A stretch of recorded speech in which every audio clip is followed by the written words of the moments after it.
Iniciamos ya con nuestra segunda clase. Bienvenido a cada uno de ustedes. Tengan un cordial saludo de parte mía. Como ya les venía comentando, vamos a seguir con nuestros fundamentos en la parte eléctrica. Y bueno, nuestros objetivos de aprendizaje. ¿Qué vamos a ver el día de hoy? Vamos a identificar los materiales y conductores y aislantes, a comprender los diferentes tipos de circuitos eléctricos, ¿de acuerdo? Vamos a reconocer las principales fuentes de energía eléctrica y utilizaremos correctamente los instrumentos de medición. Los instrumentos de medición los veremos, vamos, eh, pues, digamos, algunos ejemplos que estamos en la vida real, ¿de acuerdo? Eh, Vamos a ver que los conductores son materiales que permiten el flujo, ¿de acuerdo? Ya hablando de materiales eléctricos.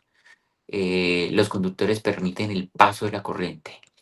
Pues recordemos que el paso de la corriente es nada más y nada menos que el flujo de electrones que fluye con gran facilidad, ¿de acuerdo? Creo que en este momento, si no estoy mal, la semana antepasada de nuestra anterior clase, hablamos sobre los diferentes tipos. Aquí, como ustedes ven, hay una conductividad de materiales.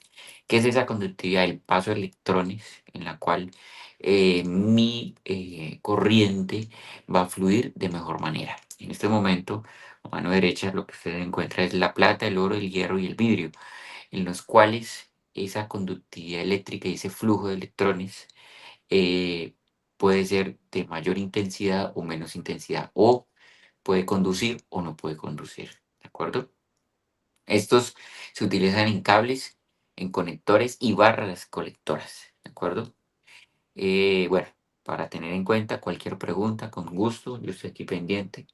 Alzan la mano y damos la oportunidad para cualquier pregunta, ¿de acuerdo? Si de pronto se me escapa algún material o algún tipo de material de conductor que usemos en casa, ¿cuál es el que más usamos en casa? Empezamos por ahí. Es, pues lógicamente el cobre. El cobre es uno de los conductores que utilizamos usualmente en nuestras casas, industrias y residencias, ¿de acuerdo? Para tener en cuenta, vamos a hablar también sobre los instrumentos de medida. ¿Cuáles son estos instrumentos de medida? Ahí vamos a verlos. Teniendo en cuenta eso, la importancia del material, ¿sí? Es importante. ¿Por qué? Porque el 100% del conductor puede ser, a ver, ¿qué me refiero? Siempre existe un nivel de conductividad, ¿sí? Pero lo que varía es su capacidad relativa, ¿de acuerdo? Ahí podemos ver en este momento la conductividad a escala logarítmica. Como podemos ver, lo que mejor conduce es la plata, el oro son los dos, plata, oro, y después viene el hierro, ¿de acuerdo? Eh, Ejemplos, cobre, aluminio, plata, ¿de acuerdo? Los aislantes, que como me está diciendo, limitan el paso de la corriente. ¿Cuál es el paso de la corriente? Como ejemplos, podemos ver el plástico, el vidrio, la cerámica, que tienen alta resistibilidad al flujo de electrones, ¿de acuerdo? Entonces hay que tener en cuenta eso. ¿Cuál es la importancia? ¿De acuerdo? Es garantizar siempre la seguridad, lo que yo les había hablado la vez pasada, la seguridad y mejorar la eficiencia energética, que lógicamente esa eficiencia energética se va a ver en porcentajes de caída, ¿de acuerdo? ¿A qué me refiero? De que no vayan a haber fluctuaciones a la hora que yo esté generando, primero, esa energía eléctrica, segundo, ese transporte de mi energía eléctrica y después esa comercialización, ¿de acuerdo? A la hora de yo entregar esa energía eléctrica a mis usuarios. ¿Listo? Entonces hay que tener en cuenta eso. Eh, Bueno, yo creo que por ahora está bien claro nuestros aislantes, que es lo que permite ese paso, o digamos, limitan ese paso a la corriente. Y, lógicamente, nuestra plata, el oro y el hierro, que es lo que permite ese flujo constante de electrones, nuestra parte eléctrica. ¿Todo bien hasta ahí?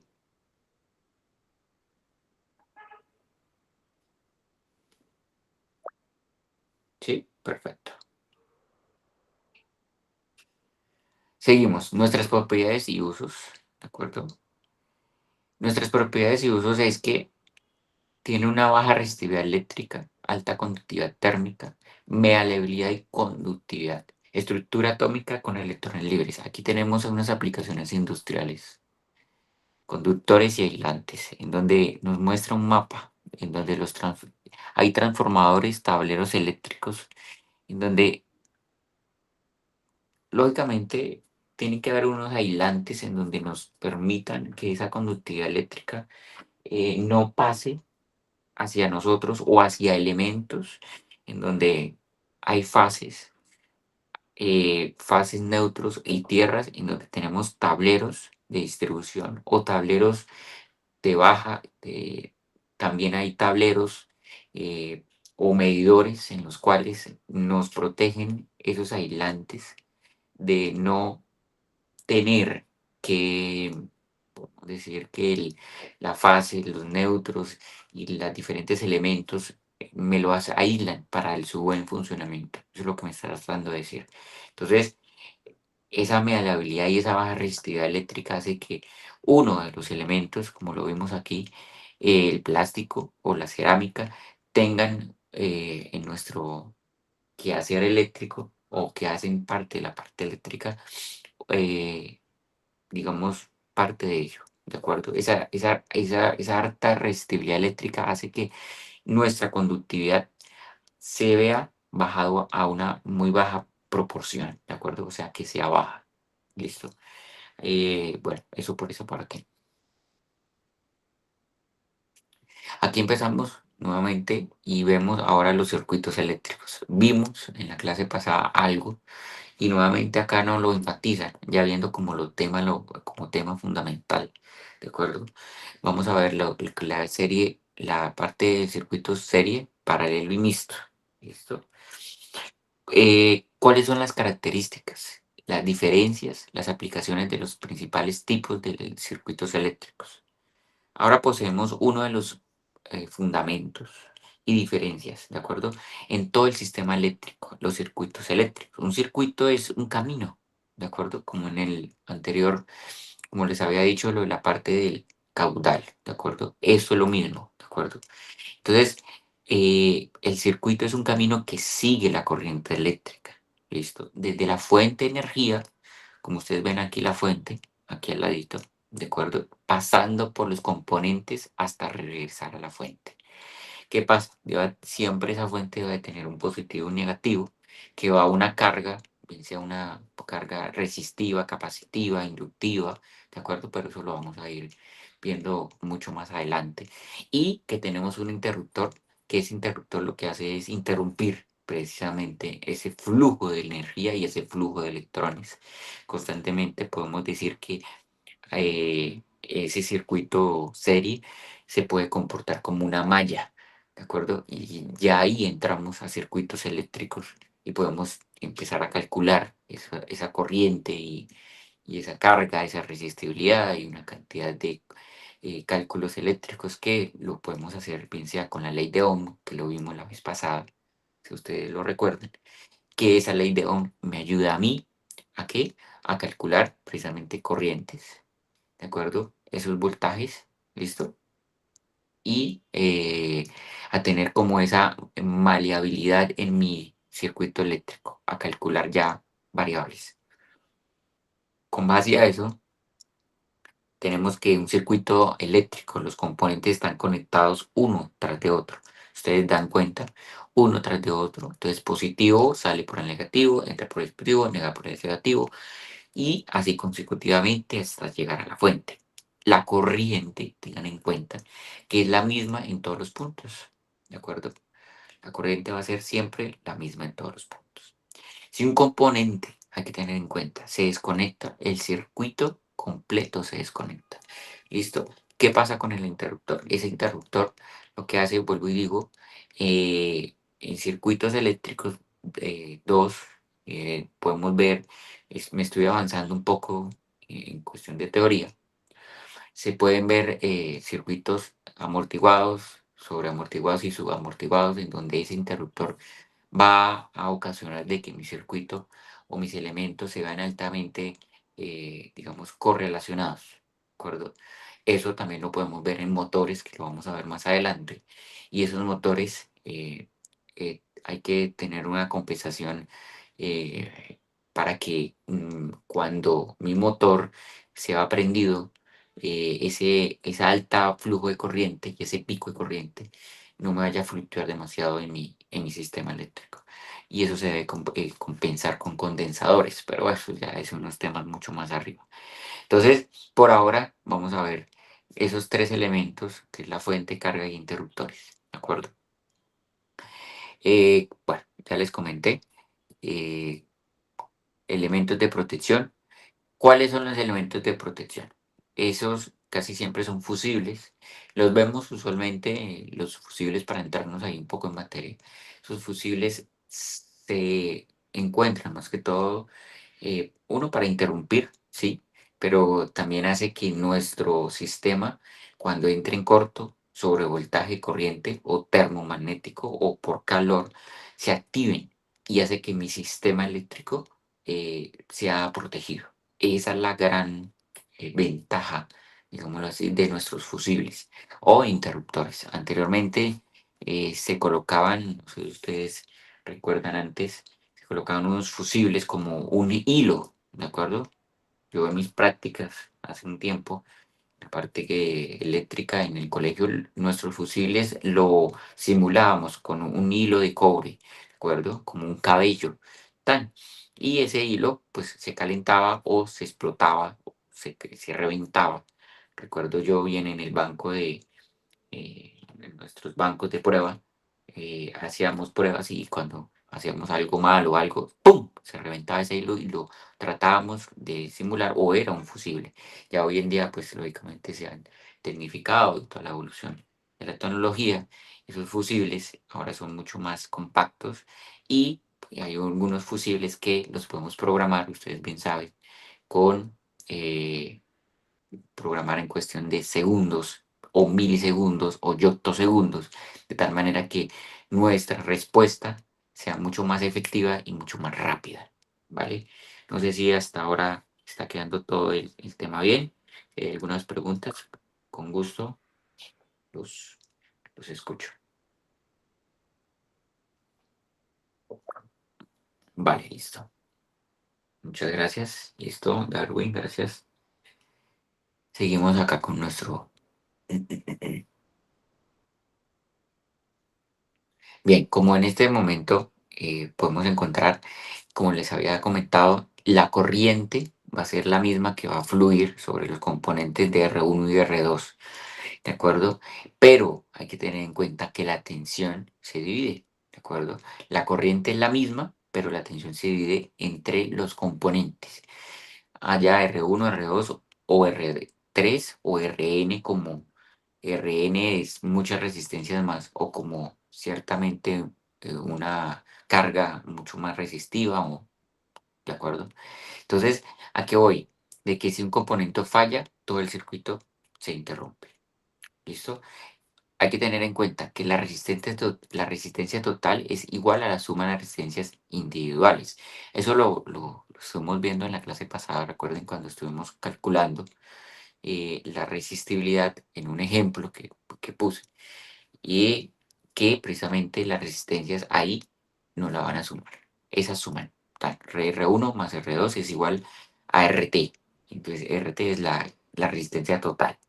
¿Listo? ¿Qué pasa? Ahora nuestro circuito en paralelo, la misma tensión, diferente al circuito de serie, tenerlo en cuenta. Pero la corriente se divide en las ramas. Llamémoslo rama, me devuelvo un poco a la anterior, como esto, como lo que estamos viendo a mano derecha, ese diagrama. Entonces, ¿qué pasa? En nuestros circuitos podemos llamarlos ramas o ramajes, o podemos llamarlas, no recuerdo en este momento, mallas eléctricas. Eso podremos conseguir una malla uno, ¿de acuerdo? Como una I1, ¿listo? Para tenerlo ahí en cuenta. Entonces, acá lo vemos en nuestro circuito paralelo, que ya ahora me lo está diciendo, la misma tensión en la rama. ¿Cuál es la rama? La rama que da entre R1 y R2. Entonces, esa corriente se me divide, ¿de acuerdo? Si algún componente falla, las otras ramas siguen funcionando, ¿de acuerdo? Porque la corriente iría por otro conductor, digamos, esa I se divide en I1 y I2, ¿de acuerdo? Entonces ya la corriente, si I2 falla, pues I1 compensa, ¿de acuerdo? Tenerlo en cuenta. Entonces, ahora vamos a ver que la resistencia total es menor que la resistencia más pequeña, ¿de acuerdo? Lógicamente aquí nuestros cálculos que estuvimos viendo la vez pasada para calcular esa resistibilidad de ese circuito paralelo, vamos a hallar que eh, nuestra ecuación es 1/RT, ¿de acuerdo? Entonces hay que tenerlo en cuenta para hacer los cálculos. Vamos para el circuito mixto. Aquí quedó un poco cortado por la diapositiva, pero ¿qué pasa con el circuito mixto? Lo que ustedes tengan en cuenta, es una combinación entre la serie y el paralelo, ¿de acuerdo? Algo alcanzamos a observar ahí es que primero desde la fuente sale, entra R4, se nos divide en R1 y R2 y sale nuevamente como una resistibilidad. Entonces, ¿a qué voy? Eh, una resistencia se puede simular, tengan en cuenta, como un bombillo, ¿de acuerdo? Porque eso es una resistencia, es una carga que tengo en mi circuito. Esto es importante saberlo. ¿Por qué? Porque a la hora de la práctica, en la vida real, lo vamos a ver en nuestra casa, industria y comercio, que cómo va a fluir la corriente y cómo esa corriente va a ser interrumpida cuando tengamos algún daño en nuestro sistema eléctrico y uno dice, ok, ¿qué está pasando aquí? Cuando tenemos bases como esta, ya queda mucho más fácil a la hora de nosotros interpretar un circuito, coger una caja de automáticos, saber qué hacer o por qué algún circuito no está funcionando o el bombillo de mi apartamento, casa, finca no está prendiendo. Es por ese flujo de electrones de que de pronto, caramba, este bombillo no está prendiendo. O sea, que es circuito serie, paralelo, cómo los electricistas lo conectaron. A eso es que voy. Como ejercicio práctica, podemos dibujar, ¿de acuerdo? En nuestro circuito mixto, como les dije, los tres bombillos y explicar cómo cambia la corriente. ¿Cómo va a cambiar la corriente? Ya lo vimos. Ya lo vimos observado precisamente en nuestro ejemplo, ¿vale? Eh, pregunta, muchachos. ¿Qué tipo de circuito creen que se usa en la iluminación de sus casas y por qué? Quiero que entremos en contexto y si me pueden colaborar con esa pregunta, les agradezco.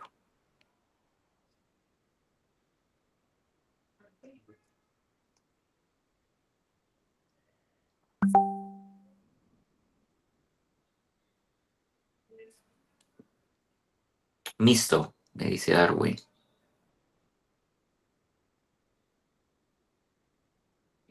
¿Por qué mixto, Darwin?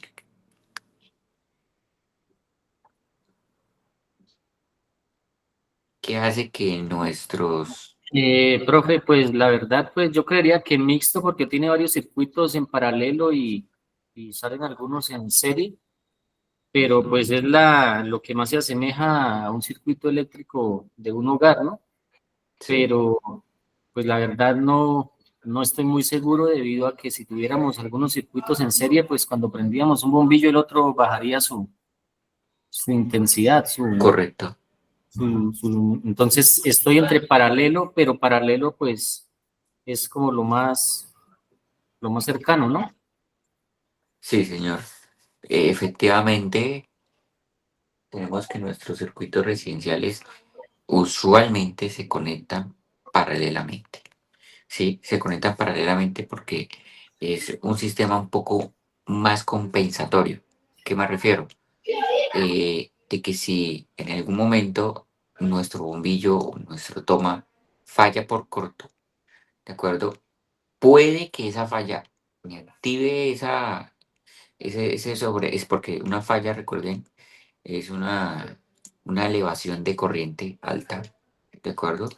Y que esa falla me lo interrumpa nuestro termomagnético, o sea, nuestra fusible, ¿de acuerdo? y o que, por ejemplo, un bombillo paralelamente falle, pero simplemente se quede ahí. O sea, ¿a qué me refiero? Yo pueda cambiar el bombillo y pueda funcionar y el resto de mi sistema esté bien. Me ha sucedido en la práctica.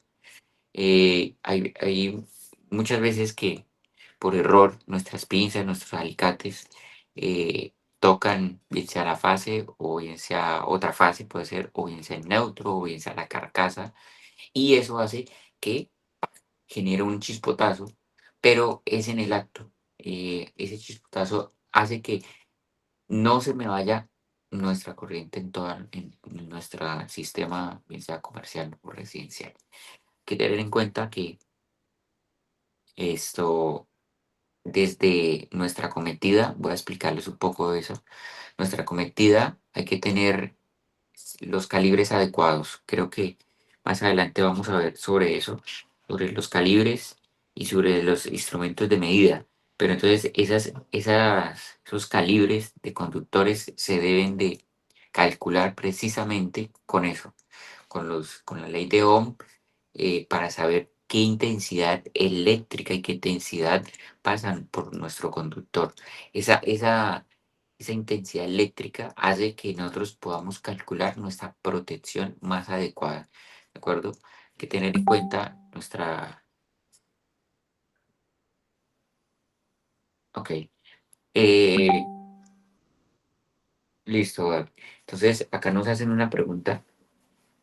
Muchas veces en comercios, Darwin, muchas veces, a veces por facilidades en motores, por facilidades, por ejemplo, la parte, lo digo en motores y en resistibilidades mucho más altas, hace que los circuitos se puedan combinar.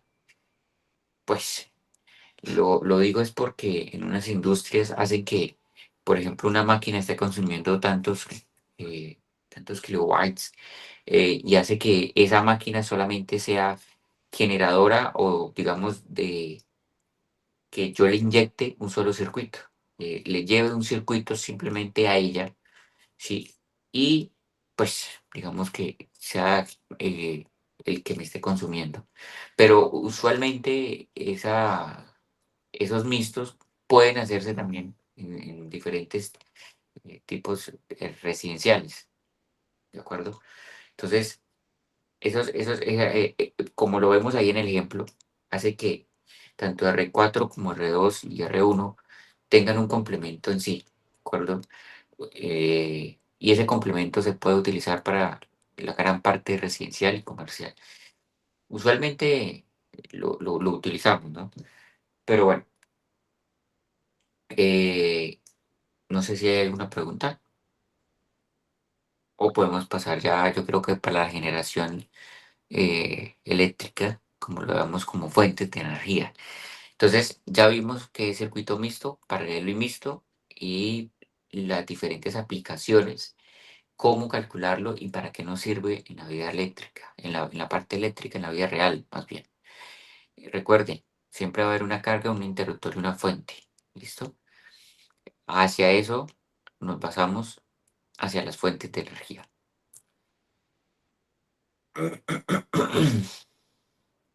Bueno, muchachos, ya las fuentes de energía, como ustedes pueden, las fuentes de energía y sus fuentes más utilizadas, entendemos como una fuente que fluye, ¿de acuerdo?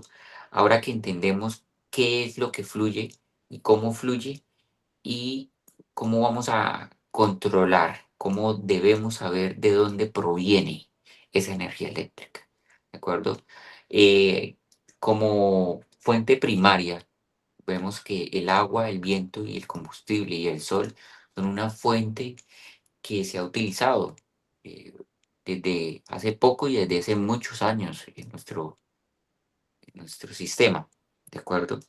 La energía eléctrica, tengan en cuenta, se genera transformando otras formas de energía, como la mecánica, la química, la solar, la térmica y en la parte eléctrica.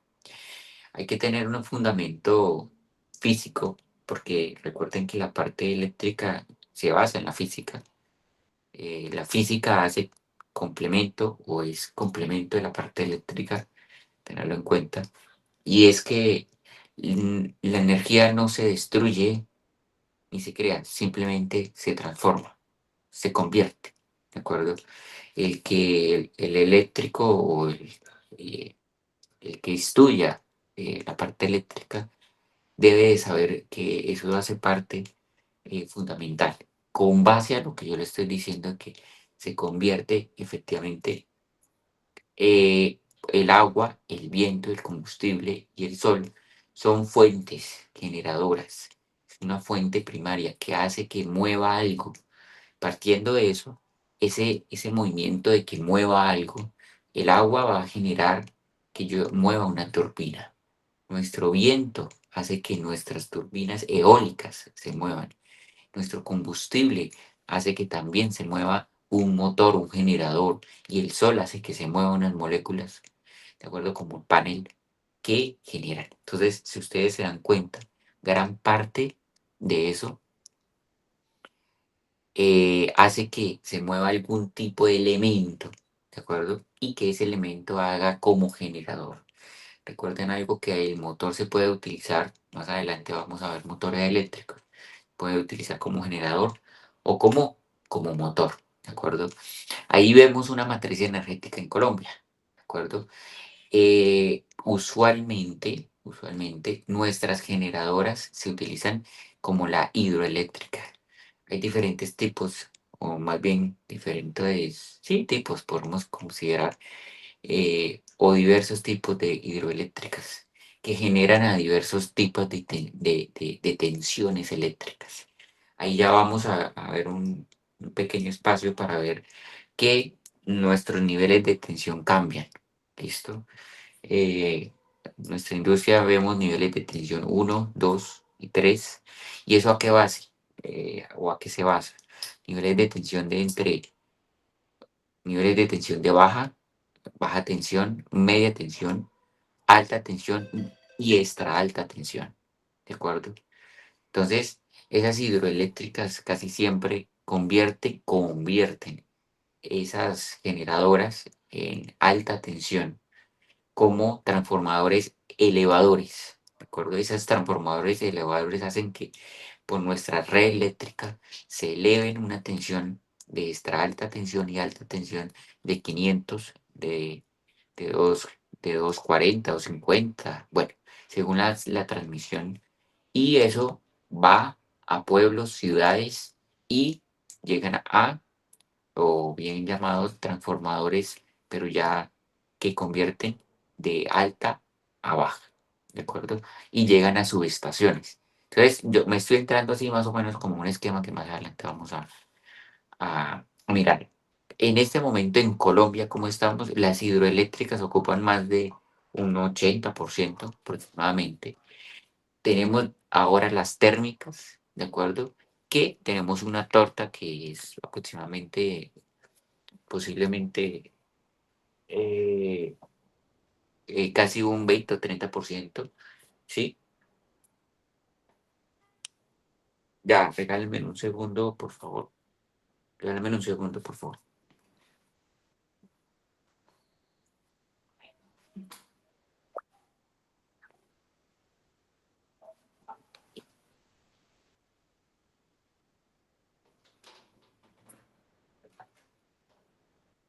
Listo, de acuerdo. Turbinas. La turbina convierte, como vemos, la energía mecánica en movimiento, ¿de acuerdo? ¿Qué pasa con un generador? Transforma el movimiento en electricidad, los que le venía comentando. Y lo que le veníamos comentando en cuestión del transformador, ajusta el voltaje para la transmisión. ¿Listo? Entonces, ya hablamos de ese transformador. ¿Qué es lo que hace este transformador? Elevadores, hay elevadores, hay disyuntores que elevan o disminuyen. La distribución, efectivamente, que les acabo de decir, hace que lleva la electricidad al consumidor, lo que yo les dije, de una ciudad a otra. ¿Listo? Ahora vamos a ver los diferentes tipos de fuentes. Los diferentes tipos de fuentes hacen que, por ejemplo, esos tipos de fuentes hacen que el carbón, gas natural, petróleo y la parte nuclear, ¿de acuerdo? El carbón, pues pueden haber generaciones o generadores a base de carbón. Eso se utilizaba anteriormente, digamos, pero era muy, ¿a qué me refiero? Generar con carbón hace que se contamine mucho el medio ambiente, ¿de acuerdo? Da muchas emisiones de CO2 a nuestro medio ambiente y lo que hace precisamente nuestros diferentes tipos de fuentes, y es que ahora hay fuentes renovables. A eso es que vamos a tratar de disminuir esas fuentes generadoras, a que no nos afecte demasiado nuestra, nuestro ambiente, ¿de acuerdo? Ahora vemos la comparación de fuentes energéticas, cómo está con el costo operativo con base a la vida útil y el costo inicial. Hay que tener en cuenta que el costo inicial de una generadora es bastante alto y más si no es renovable, ¿de acuerdo? Ahí, como ustedes ven, el gas natural es de menor impacto ambiental, si ustedes están viendo. El carbón es de alta contaminación, muy bajo costo, pero esas emisiones hacen que sean terribles para nuestro planeta. El petróleo, como es versátil en aplicación, y el nuclear es de alta eficiencia, ¿de acuerdo? Pero el nuclear se puede utilizar para muchas cosas no tan buenas, ¿vale? ¿Qué pasa con el nuclear? Eh, Ese nuclear hace que ustedes no sé si ustedes recuerdan hace muchos, muchos años, por allá en Japón, no se tenía una gran eh, o buena versatilidad o buen manejo en las plantas nucleares. Y esas plantas nucleares a veces se pueden salir de contexto, se pueden salir de control y pueden ocasionar una gran catástrofe, no más, no más para ellas, sino para una gran ciudad, porque dejan residuos, como ustedes ya lo saben. Entonces, haciendo una comparación, como ustedes ven ahí, entre las no renovables y las renovables, como veníamos diciendo, tenemos la solar. La solar, ¿qué pasa?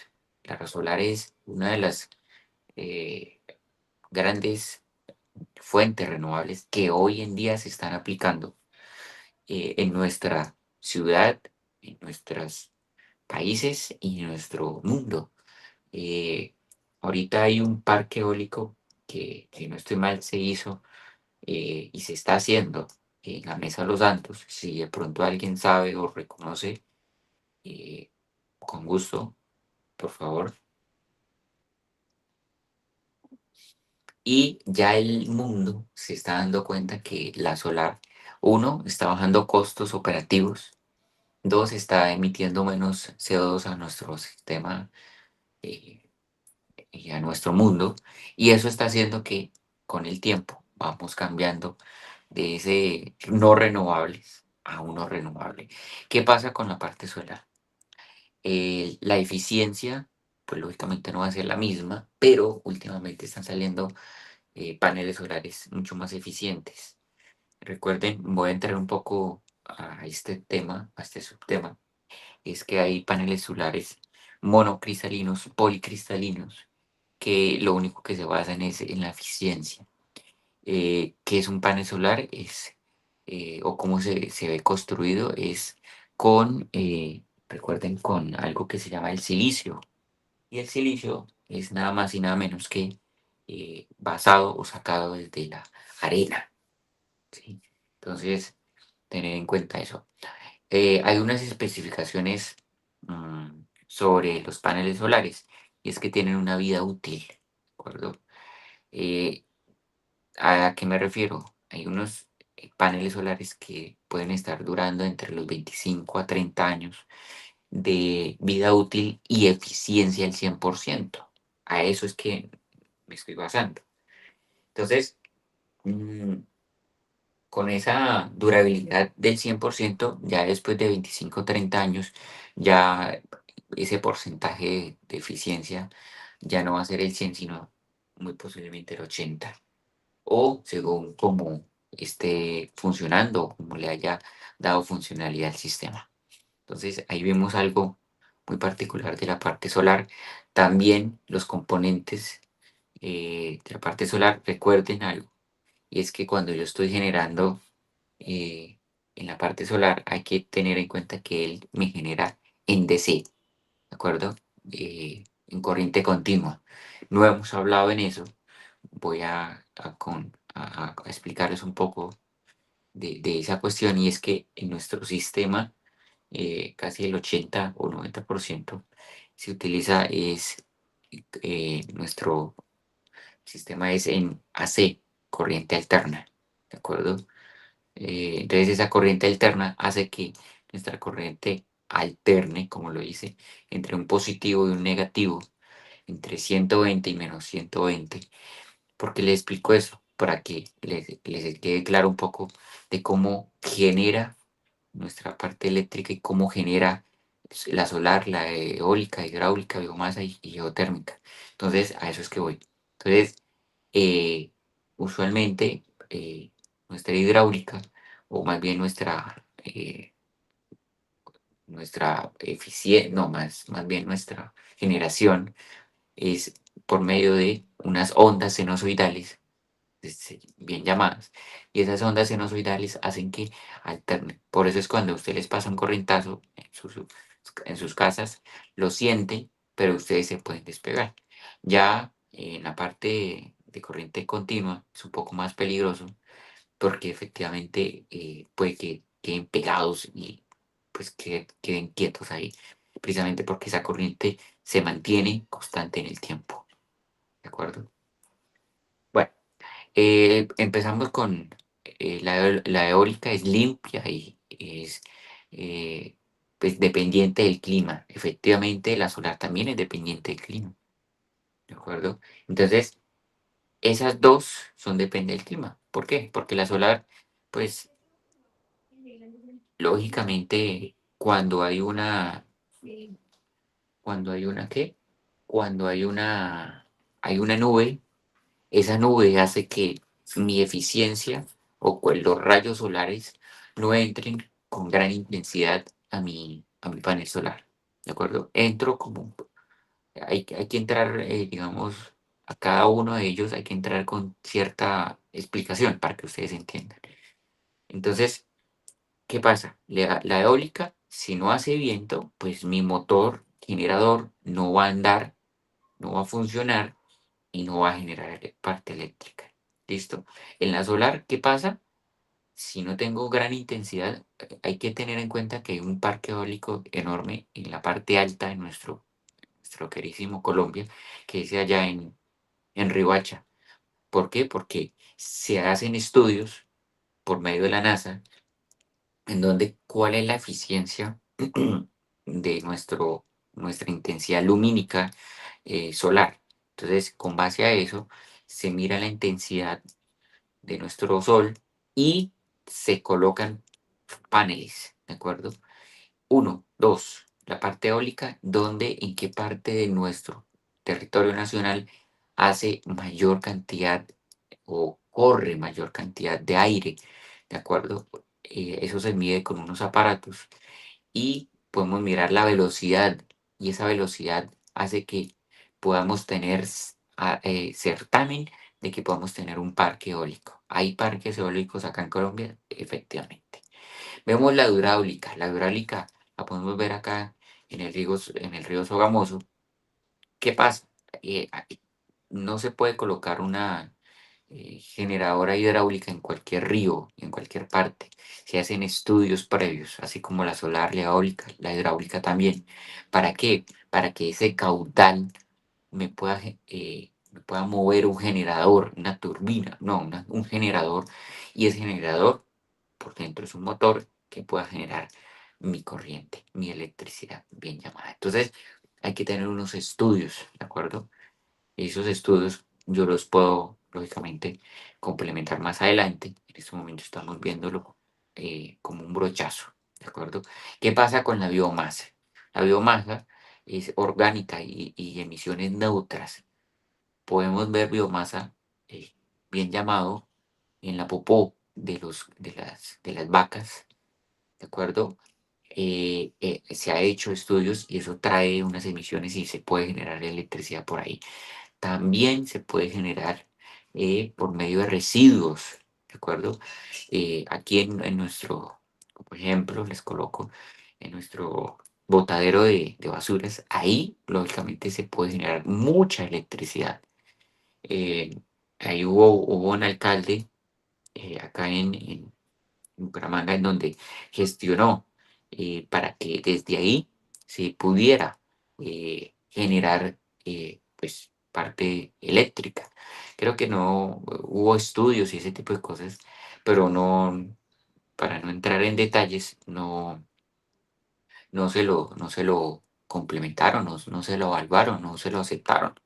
Sí, pero a grandes rasgos, la biomasa puede generarse también por la parte incluso eh, de plantas, ¿de acuerdo? Ya les dije la parte orgánica, ¿de acuerdo? Y la parte de basuras también hace que genere. Si en alguna oportunidad ustedes van allá al botadero, yo estuve allá hace un par de años atrás mirando unas redes eléctricas de media tensión. Ellos colocan la basura, allá hay unas montañas grandísimas, y meten las basuras en unas montañas, las llenan de tierra. Eso emite unos gases, y esos son los gases que deben de aprovechar para generar esas emisiones, o más bien esa parte eléctrica. Además de eso, les comento, se le colocan unos tubos donde ebulle, y ustedes ven cómo como si fuera como un oxígeno, como una parte, no sé, usted ve esas montañas llenas de esos tubos, lógicamente, pues se están generando esas emisiones hacia el planeta, sí, hacia la atmósfera. Si alguna vez han pasado por ahí por Senfer y han olido, pues lógicamente son esas emisiones de esos gases, los gases que precisamente esas basuras están emitiendo y pueden ser aprovechables, pues lógicamente como elementos. La geotérmica, pasamos, es algo constante y limitada geográficamente precisamente por el espacio que se necesitan utilizados. Bueno, ¿alguna pregunta? ¿Va todo bien explicadito, muchachos? Sí, por favor, me tienen ahí. Profe, buenas noches. Sí, profe, una pregunta. ¿En dónde, aquí en Colombia, dónde genera nuclear? Bueno, nuclear acá en Colombia, sé que no hay. Acá en Colombia no hay nuclear. Acá no hay plantas nucleares. Tengo entendido que hay en Japón, China tiene, Estados Unidos, pero nuclear nosotros no manejamos hasta ese tema porque es bastante delicado, como les venía comentando, precisamente por la versatilidad y que se pueda salir de control. Pero Colombia no tiene nuclear, no sé. Ah, ok, gracias. Sí, es que, pues, lo que pasa es que en la matriz, que es un breve, pues, como dice ahí, entonces veo Ujú. que ahí está, pues, dice, ¿qué es lo que dice? Que decía que, bueno, no recuerdo. Decía Ok. que generaciones en Colombia, entonces, pues, se me hizo raro. Sí, porque aquí en Ajá. Colombia, que yo sepa, no se No. genera, pues aquí, o sea, hasta donde yo tengo conocimiento, creo que en Sudamérica no hay, es que, o sí, no, creo que en Sudamérica no hay. No sé si tiene Brasil. Yo no sé si es verdad, no, yo no sé, tengo la duda, Ajá. pero creo que en Sudamérica no, o sí, o no sé, de pronto Brasil. De pronto Brasil. Y eso. Sí, eso porque serían, pues, digamos, ellos a desarrollo Sudamérica, pues ellos, Ujú. ellos son como la potencia. Exacto. Ellos Pues, creo que tienen, si no estoy mal, no, o es China, que es las tres gargantas. Creo que se llaman las tres gargantas. sí, ok, vale, perfecto, gracias. Dale, con gusto. Eh,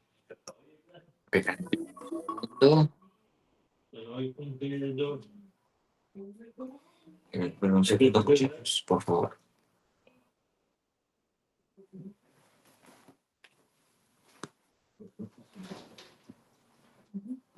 Buenas noches, ¿qué va?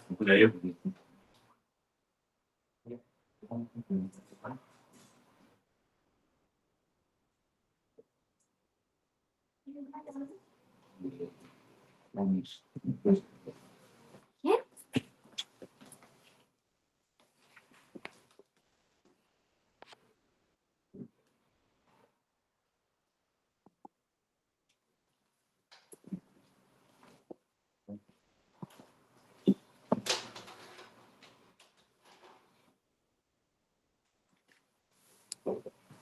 Listo. Bueno.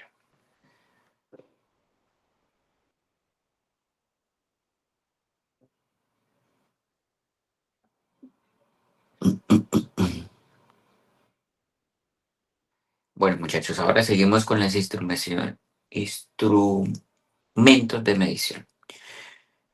Los instrumentos de medición son, vamos a ver, los básicos de medición y sus usos, ¿de acuerdo? Por último, un técnico no puede trabajar sin sus instrumentos, ¿de acuerdo? Ellos nos permiten medir y garantizar que las instalaciones funcionen correctamente, ¿de acuerdo? Entre esas está multímetro, pinza amplimétrica y osciloscopios, ¿de acuerdo? Y hay muchos más elementos de medida que en la parte eléctrica se utilizan. Hay uno que se utiliza para la parte del terreno, eh, pero usualmente utilizamos eso. Bueno, yo creo que ya algunos ya los conocen. ¿Listo? Ellos nos permiten, ¿listo? Ajá, ellos nos permiten medir y garantizar que las instalaciones funcionen correctamente. Eso es lo que hace. Esa es nuestra funcionalidad.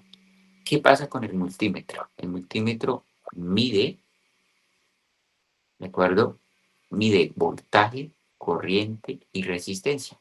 Y es el más versátil. Ahorita tengo aquí en mis manos una pinza que es bien llamada pinza voltiamperimétrica porque nos va a medir, además de voltaje, amperaje y hay unos elementos que también me alcanza a medir eso. Y ahorita les abro la cámara para mostrarles. Mi pinza ampermétrica, efectivamente lo que les dije, me mide muchas cuestiones, ya voltaje y corriente, ¿listo? El amperímetro mide la intensidad de la corriente, ¿listo? ¿Qué pasa con el osciloscopio? Aquí los tenemos. El osciloscopio muestra la onda, ¿de acuerdo? Y permite un análisis más detallado. ¿Cuáles ondas? Precisamente las ondas que yo les hablaba anteriormente, como las ondas sinusoidales, las ondas constantes. Eso es lo que nos está mirando el osciloscopio. Eh,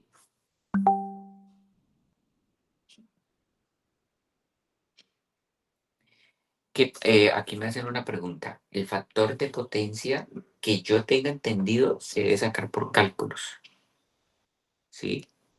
Que yo tenga entendido, a menos de que ustedes de pronto tengan o sepan cómo medir el factor de potencia, eh, tengo entendido que el factor de potencia, inclusive ya hay algunos motores que lo dan, elementos que los dan.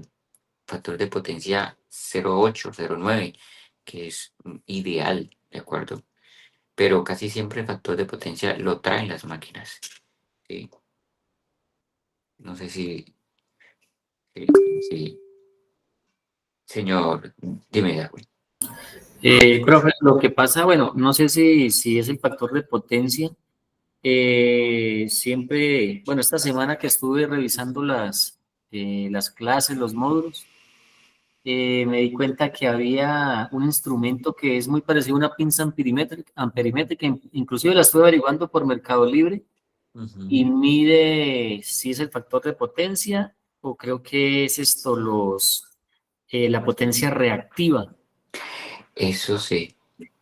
No sé si sea cierto, ¿no? Que haya algún instrumento que mida la potencia reactiva o sí, creo que también el factor de potencia. Hay que tener en cuenta que hay medidores activos y reactivos, y eso sí los miden. Pero no sé qué elemento, si tú tienes por ahí el elemento, ¿cómo se llama? ¿Lo recuerdas? Pinza batimétrica, y eso es igual a una pinza amperimétrica, pero trae para medir esto, exactamente hay una sección para, sabe que en todas mide voltaje, resistencia, las demás pinzas, corriente Sí, en amperios, pero esta traía para medir el FP, decía wow, FP. No sé si usted sería tenga, interesante esto. Si de pronto más adelante, tenía un costo elevado, creo que en Mercado Libre estaba más de 1 millón de pesos caramba. y compra internacional, ¿ve? Pero sí traía eso. No sé. Ok, bueno, Profe, pero pues sí, o sea, eso sería algo muy parecido a lo que hace un analizador de red. Lo que pasa es que yo creería que exacto. debería tener los tres caimanes para que mida el factor de potencia en las tres Ujú, líneas, bueno, en las ujú, cuatro, para ver la compensación y la descompensación que hay. Pero sí. sí, o sea, tendría que ver, porque pues igual que lo que hace un analizador de red, lo que pasa es que de pronto dividen esas funciones en un equipo específico. Ujú. Sí, de acuerdo.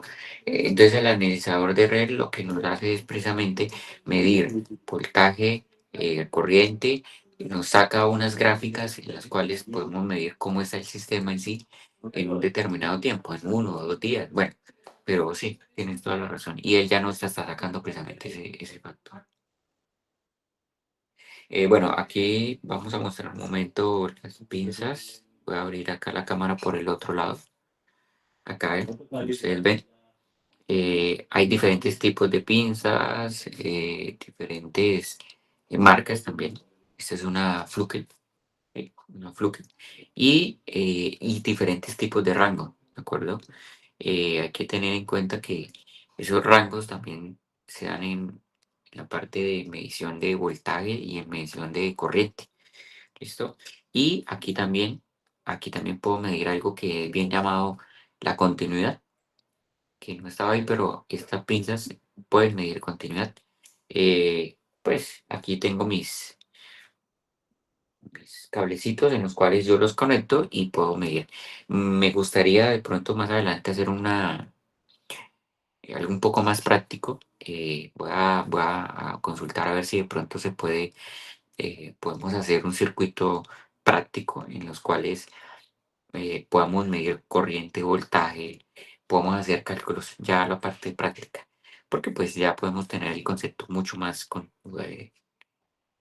aprendido, mucho mejor. Entonces yo creo que sería bueno. ¿Listo?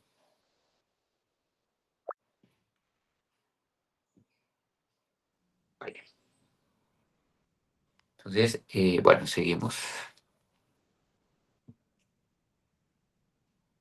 Nuestras aplicaciones. Aquí nos están hablando sobre medir voltaje, usar multímetro en modo voltímetro, conectar en paralelo al circuito, seleccionar AC o DC según corresponda.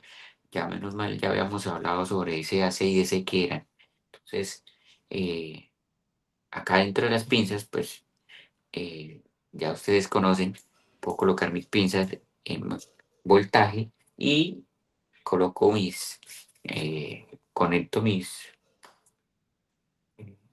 mis cables y esos cables voy a medirlo de un punto A a un punto B y eso me da un voltaje 120, 220, 440, 480, según lo usado. Para medir corriente, efectivamente, para eso son las pinzas. Voy a colocar un momento aquí la cámara. Y lo que debo de meter es precisamente ese cable dentro de las pinzas. Y ahí va a medir, efectivamente, como lo estoy viendo acá, a medir el paso de corriente que va a tener ese conductor. ¿Listo? Ahí me dice redondear con un solo conductor, no necesita interrumpir el circuito. ¿Listo? Eh, Usar osciloscopio, ¿de acuerdo? Ese osciloscopio va a hacer que yo mida las ondas. ¿Listo? Ah, están, están llamando acá un momento. Regálame un segundo porque nuevamente se me cayó aquí la clase. Dame un segundo.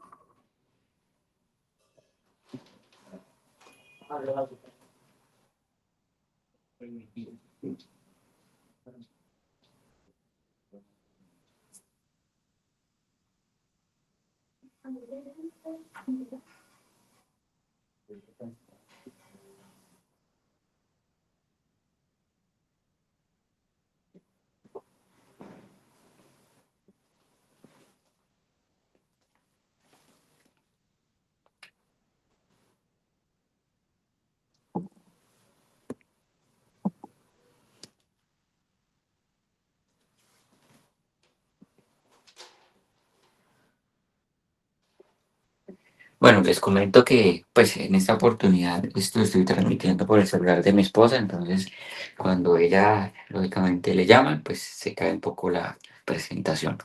Discúlpenme ahí un momento, por favor.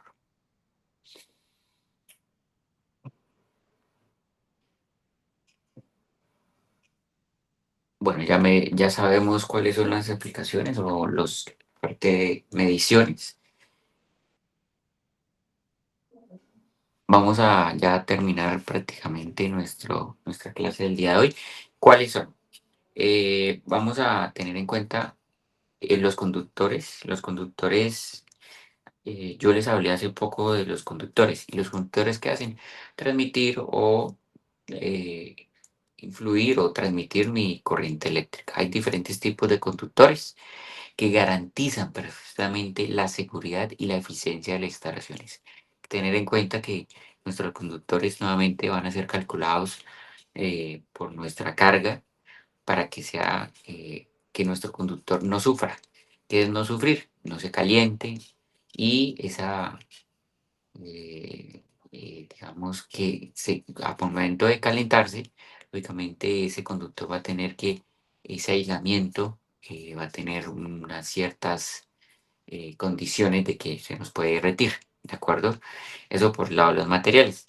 Nuestros circuitos determinan cómo fluye la corriente y en qué afecta el funcionamiento del sistema. Hay que tenerlo en cuenta ahí también. Eh, bueno, hay que conocer las diferentes fuentes de energía que nos conectan diariamente con la realidad y la industria. ¿Cuáles son sus tendencias? Ya vimos las tendencias. La parte eólica, la parte solar, ¿de acuerdo? Aprendimos de los circuitos, ¿de acuerdo? Circuito paralelo, serie y mixto. Y conocimos nuevamente cómo es la generación de nuestra energía eléctrica, que utilizamos aéreo, ¿listo? Y exploramos los instrumentos de medición que serán parte de la vida laboral del electricista. Hay que tener en cuenta, un electricista debe tener siempre un tipo de medición para saber si el voltaje cae, si el voltaje fluye, cómo se ve influenciada la corriente en nuestro sistema, ¿de acuerdo? Entonces hay que tener en cuenta eso. Estos conocimientos son base de cualquier instalación eléctrica segura, eficiente y profesional. Les recomiendo repasar el material complementario, por favor, ver los videos de apoyo y prepararse para nuestra próxima clase. ¿Listo? Donde seguimos avanzando con temas más técnicos. Entonces, eh, bueno, muchachos, hay unas preguntitas que, pues, el que desea con gusto responder. Bueno, ya los habíamos visto en nuestra casa, ya los habíamos. Esa pregunta ya la habíamos comentado. ¿Qué fuente de energía crees que dominará el futuro energético en Colombia? Estaremos en esa lucha, ¿cierto? Si todavía serán las de agua, las hidroeléctricas, o nuestro campo de acción será más hacia la parte de paneles, que es como el boom nuevamente. Hay que tener en cuenta, muchachos, que mm, ya ahorita hay un reglamento de la CREC y que lo está implementando la electrificadora, y es que hay que tener unos permisos especiales ya y una documentación especial que se debe eh, pasar ante la electrificadora para colocar paneles solares, ¿de acuerdo? Ante eso también el que sea evaluado y argumentado y aceptado por ellos, se debe tener en cuenta que ya nuestros medidores deben ser bidireccionales y unas condiciones adecuadas y unas condiciones que ya nos establece la normativa y para que cumpla, ¿de acuerdo? ¿qué instrumentos usarías para diagnosticar un problema en un motor eléctrico? Bueno, se las dejo ahí, dicen por ahí, se las dejo ahí, con base a lo que nosotros vimos. ¿Qué instrumentos creen que podemos diagnosticar un motor eléctrico? Hay que tener en cuenta que motor eléctrico, hay diferentes tipos de motores, síncrono, asíncrono, motores jaula de ardilla, y bueno, ahí ya nos entramos a un tema un poco más extenso. Depende de ese tipo de motores. Vamos a tener en cuenta que hay unos que tienen escobillas, hay otros que no. Entonces, pues dependiendo de eso, vamos a saber qué vamos a utilizar, qué tipo de medición para diagnosticar nuestra falla y así poderla corregir. Eh, bueno, muchachos, yo creo que ya por el día de hoy nuestra clase número 2 ha sido muy, muy buena realmente. Vimos diversos temas en los cuales podemos haber aprendido y podernos retroalimentado de los temas. No sé si hay alguna pregunta por ahí, con gusto, yo alguna... Profe, sí, una pregunta. En alguna de las clases vamos a ver normativas, es decir, por ejemplo, la actualización de lo que usted decía ahorita, por ejemplo, la actualización de la CREC Ujú, de acuerdo a los lineamientos de la 41117 que salió y a las actualizaciones que hubieron también en la 2050. ujú. No sé si de pronto hay alguna clase en la que de pronto vamos a ver algo de eso, por ejemplo, como contextualizaciones o por qué, sí, Ujú. el por qué la necesidad de la actualización, como ese tipo de cosas. No sé si de pronto lo vamos a ver en alguna clase. Sí, sí lo vamos a ver precisamente porque, como ustedes saben, cada año se trae un nuevo reglamento, nuevos artículos, como el RETI de Capia, la CREC, el NTC 2050 y varios artículos que hay que tener en cuenta últimamente como electricista. Entonces sí lo vamos a ver, sí señor, porque es supremamente importante, porque nosotros debemos de seguir normativas, tanto la norma como ya la parte del régimen o reglas que se deben de tener en cuenta. Hay que tener en cuenta, o más bien, que hace 15 20 años no teníamos eso, el código colores, protecciones y una cantidad de cosas que hoy en día son necesarias efectivamente para la protección humana, ambiental, animal, eh, toda esa normativa, pero sí, claro, es supremamente necesaria esa apreciación. Muchas gracias, claro que sí, la vamos a ver, de tal manera que tal artículo dice eso será complementado entre ustedes y yo y vamos a ver, lógicamente, reglamentos y normas en donde ustedes y vamos a complementar ese, de pronto saquemos algo, ¿no? De pronto digamos, no, pero esta regla parece buena, que la han utilizado o yo la he utilizado, o a veces las normas las pasamos por alto, ¿sí?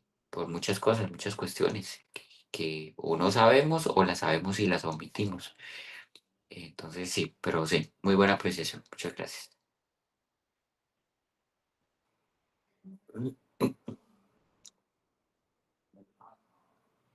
Entonces, muchachos, yo creo que ya terminamos el día de hoy. ¿Alguna sugerencia, pregunta? O así estamos todo muy bien. No, profe, por mi lado, muchas gracias. Buena clase. Muchas gracias y nos veremos en la próxima. Listo, sí, señor, con todo gusto. Muchachos, muchísimas gracias a ustedes.